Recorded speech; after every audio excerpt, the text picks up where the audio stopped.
শুভ বিকেল বন্ধুরা, সবাইকেই জানাচ্ছি আমার বুক ভরা ভালোবাসা, বড়দেরকে জানাচ্ছি প্রণাম। আর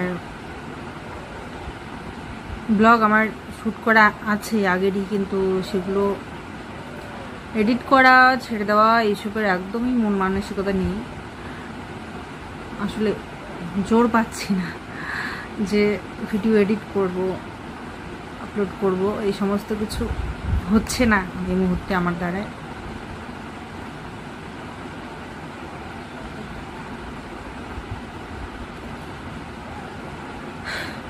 পরিস্থিতি কখনো যদি ঠিক হয় তো সে ভিডিওগুলো তখন দেবো না হয়।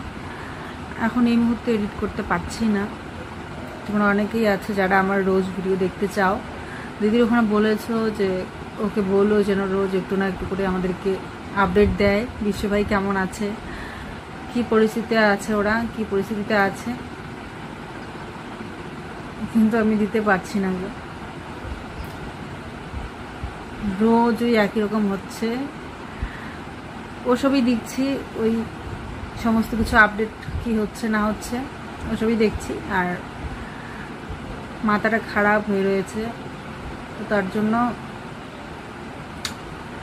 ঘুম হচ্ছে না রাত্রে। আর এদিকে লেট করে উঠছি, আর এদিকটা হচ্ছে তোমার খাওয়া দাওয়া পিছিয়ে যাচ্ছে কোথায়। আজকে ছেলে নিজে নিজেই সকালবেলা নিজে নিজেই নিয়ে খেয়েছে মুড়ি দিয়ে। সেদিনকে একটু চিকেন এনেছিলাম, বেঁচে ছিল, ফ্রিজে ছিল, চিকেনের ঝোল দিয়ে মুড়ি মেখে খেয়েছে। তারপরে কোনো রকমের রান্না বান্নাটা করে ওকে দিলাম, ও খেলো। খেয়ে দিয়ে যে চান টান করে নিজে নিজে রেডি শেডি হয়ে যোগাতে গেল। আজকে দিয়েও আসতে পারলাম না ওকে, কারণ আমি যে পরিস্থিতিতে আছি এই অবস্থায় যাওয়া সম্ভব না। দেখি আনার সময় হয়তো যেতে পারি। আমি এখনও স্নান করিনি, এখন বেজে গেছে 4:50। এই মাত্র খেলাম আমি সারাদিন পর।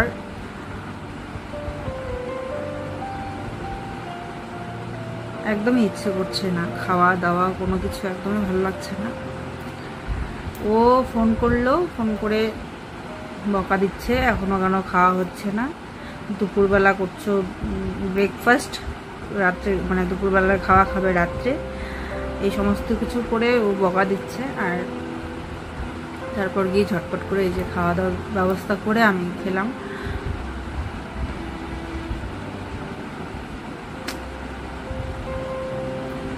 কি বলবো তোমাদের, বলার কিছু নেই। হঠাৎ করে কি থেকে কি হয়ে গেল, কোনো কিছু ভালো লাগছে না। কোনো দায়িত্ব ঠিক মতো আমি করতে পারছি না। কোনো রকম ছেলেকে কটা তো রান্না করে খাওয়াতে হবে, তাই কটা রান্না করে ওকে দিচ্ছি।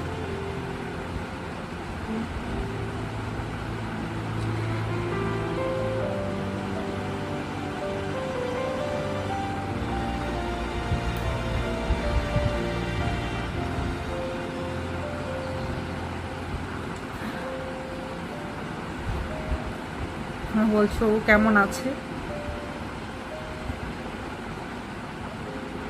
ভালো আছে।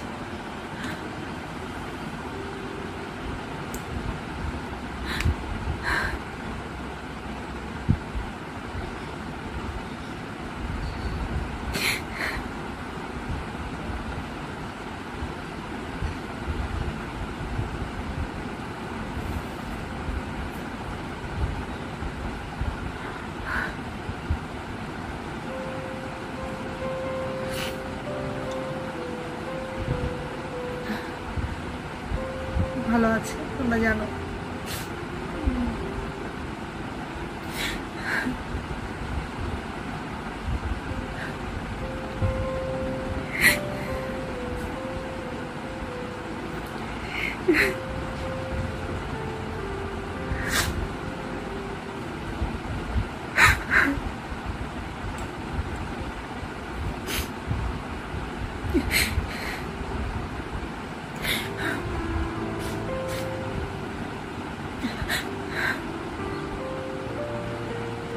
ওর ওখান থেকে সব শোনা যায়।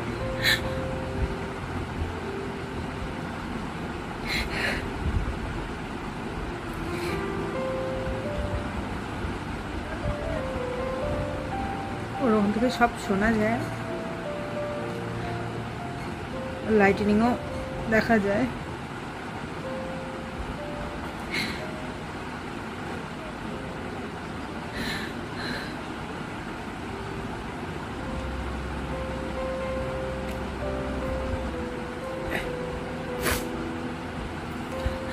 তারপরও একটা কথাই বলবো, আজকে আমরা নিশ্চিন্তে ঘুমোতে পারছি, আমরা হাঁটা চলা করছি, বাজার করছি, খাচ্ছি। এর জন্য সমস্ত ক্রেডিট আমাদের দেশের বীর যোদ্ধাদের। ওরা যাচ্ছে, রাতের পর রাত, দিনের পর দিন দাঁড়িয়ে আছে আমাদেরকে সুরক্ষিত রাখবে বলে। তাই আমরা ভালো আছি, ভিতরে মোকাবিলা করছে ওরা। তাই আমি গর্বিত,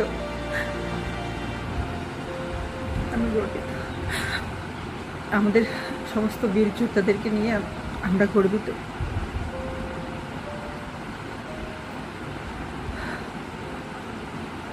দেশের সেবা করছে ওরা, দেশের জন্য হয়ে লড়ছে, নিজের জীবনকে বাজি রেখে।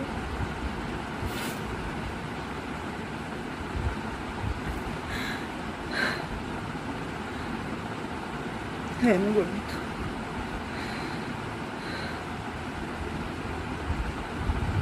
সবাই প্রার্থনা করো এই যুদ্ধে ওরা যেন জয়ী হয়ে ভালো ভালো ঘরে ফিরে আসে, ভগবান যেন ওদের সুরক্ষিত রাখে, কতটুকু প্রার্থনা করো। আমরা করছি, আমি করছি, সবার জন্য প্রে করছি। সবাই খুব ভালো থাকুক, সুস্থ থাকুক, আর যুদ্ধে জয়ী হয়ে ফিরুক ঘরে, ঘরের মানুষ ঘরে ফিরে আসুক। জানি না কবে ভিডিও দিতে পারবো, পরিস্থিতি ঠিক হলে ঠিক দেব। ভিডিও আমার জমে আছে, জানি তোমরা চিন্তা করো আমাদের জন্য। অনেকেই দিদির ওখানে গিয়ে কমেন্ট করো, বিশ্বভাই কেমন আছে, একটু করে আপডেট দিতে বলো কল্পনাকে। দেখি, আমি চেষ্টা করব যতটুকু পারি তোমাদের আপডেট দেওয়ার। সবাই খুব ভালো থাকবে, সাবধানে থাকবে, প্যানিক করো না। আমাদের দেশের বীর যোদ্ধারা তো আছেই আমাদের সেভ করার জন্য, আমাদের সেফটি দেওয়ার জন্য। ওরা লড়ছে, তারপরেও আমাদেরকে ওদের পিছনে ঢাল হয়ে থাকতে হবে। আমরা সবাই এই সময় এক একজন যোদ্ধা হয়ে থাকতে হবে আমাদের। কিচ্ছু করে নয়, শত্রুপক্ষের সঙ্গে লড়াই করে নয়, অন্ততপক্ষে আমরা নিজেদেরকে সেভ করা, নিজেদের পরিবারকে ভালো রাখা, নিজের আশপাশের লোকদেরকে ভালো রাখা, আমাদের এতটুকুই দায়িত্ব নিতে হবে। সরকার থেকে যা যা চেতাবনী দেওয়া হচ্ছে সেই সমস্ত কিছুই সবাই মনোযোগ সহকারে শুনবে। যেগুলো বিশ্বস্ত চ্যানেল আছে, সরকার থেকে যে খবরগুলো দিচ্ছে, বার্তাগুলো দিচ্ছে, সেগুলো আমাদেরকে মনোযোগ দিয়ে শুনতে হবে, দেখতে হবে, আর অক্ষরে অক্ষরে পালন করতে হবে। তাতেই আমাদের সবার মঙ্গল হবে। যে ভুয়ো কতগুলো বার্তা থাকে, কতগুলো লিঙ্ক দেওয়া হচ্ছে বলে, সেগুলোতে ক্লিক করো না। হোয়াটসঅ্যাপে যেগুলো বিশেষ করে যেগুলো আসে, কতগুলো লিঙ্ক টিঙ্ক, ওগুলোতে ক্লিক করো না। তাতে করে আমাদের মোবাইল টোবাইল হ্যাক হয়ে যাওয়ার সম্ভাবনা থাকে, আর সমস্ত আমাদের ইনফরমেশন তাদের কাছে চলে যাবে। আর তার সাথে কিন্তু সাইবার অ্যাটাক যেটাকে বলা হয়, সেটা এটা যাতে না হয় লক্ষ্য রেখো। খবর শুনতে হয়, খবর তোমরা বিশেষ যেগুলো বিশ্বস্ত আমাদের চ্যানেল আছে সেগুলোতেই শুনবে, দেখবে। হোয়াটসঅ্যাপে ওই কোনো লিঙ্ক টিঙ্কে ক্লিক করো না, নাহলে মোবাইল অনেকেরই নাকি হ্যাক হয়ে যাচ্ছে। আর সবাই সতর্ক থেকো। সাইরেন বাজলে জানোই কী করতে হবে না হবে। এতক্ষণে তোমরা সবাই হয়তো ভিডিও দেখেছো। সুরক্ষিত কোনো বাসস্থানে, সুরক্ষিত কোনো স্থানে গিয়ে আমাদেরকে আত্মরক্ষা করতে হবে। আর সাথে সিল্ট, জল টল সাথে রেখো। সেরকম কিছু হলে জল তো রেডিয়েশন যুক্ত হবে, সব কিছু পরিবেশ, বাইরের পরিবেশ রেডিয়েশন যুক্ত হবে। তো সেই জন্য কিছু খাবার দাবার, শুকনো খাবার দাবার, সিল্ট জল সেগুলো সাথে রেখো। বাইরে সেরকম একটা এখন বের না হওয়াই ভালো, খুব প্রয়োজন ছাড়া। আর রাত্রেবেলা খাওয়া দাওয়া করে তাড়াতাড়ি করে লাইট ফাইট বন্ধ করে শুয়ে পড়ো। এই কিছু সতর্কতা অবলম্বন করো তোমরা সবাই। সরকার যেভাবে বলছে তাদেরকে সহযোগিতা করাই হচ্ছে আমাদের এখন ডিউটি। নিজেদের জন্য এইটুকু লড়াই আমাদের করতে হবে। সবাই একত্রিত থাকতে হবে মানসিকভাবে। এখন কোনো ধর্ম বর্ণ কোনো করে এখন লাভ নেই। পুরো ভারতবর্ষ, পুরো ভারতবাসী এখন আমাদের হাতে হাত মিলিয়ে একত্রিত থাকতে হবে মানসিকভাবে। ভয় নয়, প্যানিক নয়, কিন্তু সতর্ক থেকে। আমাদের ওয়েস্ট বেঙ্গলেও একটু সতর্ক থাকতে বলেছে, যে সমস্ত এলাকা একটু বর্ডারের কাছে ঘেঁষে, তো আমরা সেটাই পালন করব ওদের জন্য, সবার জন্য। প্রে করো সবাই যেন ওরা খুব ভালো থাকে, সুস্থ থাকে। যেতে আসছি।